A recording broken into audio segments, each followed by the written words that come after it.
کچھ دن پہلے مجھے انٹرنیشنل کانفرنس میں پارٹیسپیٹ کرنے کے لیے لاہور بلوایا گیا،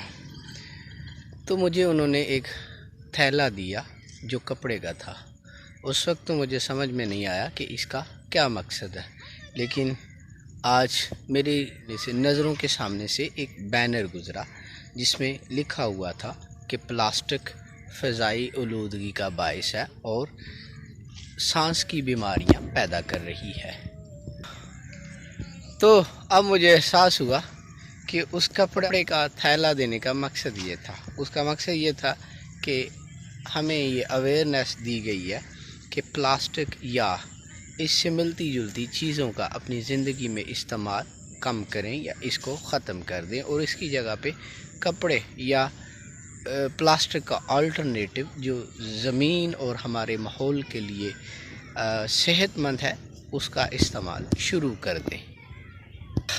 اب سوال یہ پیدا ہوتا ہے کہ ہمارے ہاں plastic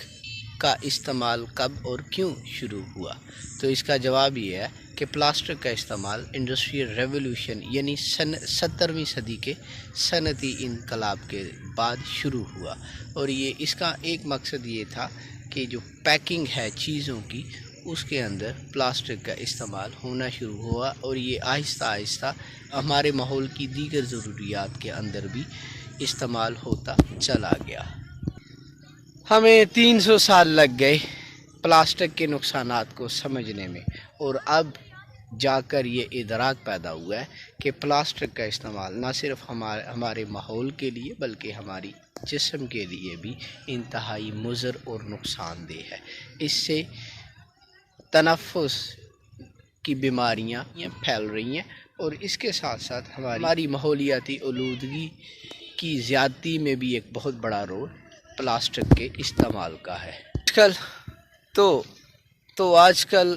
Pakistan plastic free environment کی مہم چلائی جا رہی ہے، جس کا یہ مقصد ہے کہ لوگوں کو اویئر کیا جائے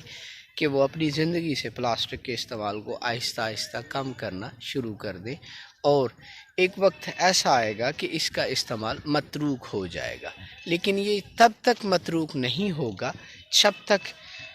پلاسٹک بنانے والی فیکٹریز کے اوپر انوائرمنٹل لاز کو پوری طرح سے امپلیمنٹ نہیں کیا جائے گا۔ ہم انفرادی طور پر پلاسٹک کے استعمال کو تب ایلیمینیٹ کر سکتے ہیں جب انوائرمنٹل لاز پراپرلی ہمارے معاشرے کے اوپر امپلیمنٹ کیے جائیں گے۔ ہاں، دوسری طرف ہمارے لیے یہ بہت ضروری ہے کہ ہم انفرادی طور پر پلاسٹک اور اس سے بنی ہوئی اشیاء کا کم سے کم استعمال کریں، اور جہاں ضروری ہو اس کے استعمال کو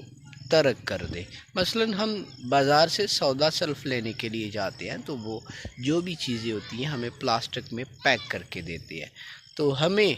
ان چیزوں کی پیکنگ کے لیے اپنے گھر سے بنا ہوا تھیلا لے کر جانا چاہیے۔ پلاسٹک کے استعمال کو روکنے کے لیے ضروری ہے کہ اویئرنیس دی جائے، اور اس کے ساتھ ساتھ اس کے استعمال کو انفرادی طور پر ترک بھی کیا جائے۔ تو آپ پلاسٹک کے استعمال کو کب ترک کر رہے ہیں؟ Doctor Faisal signing off.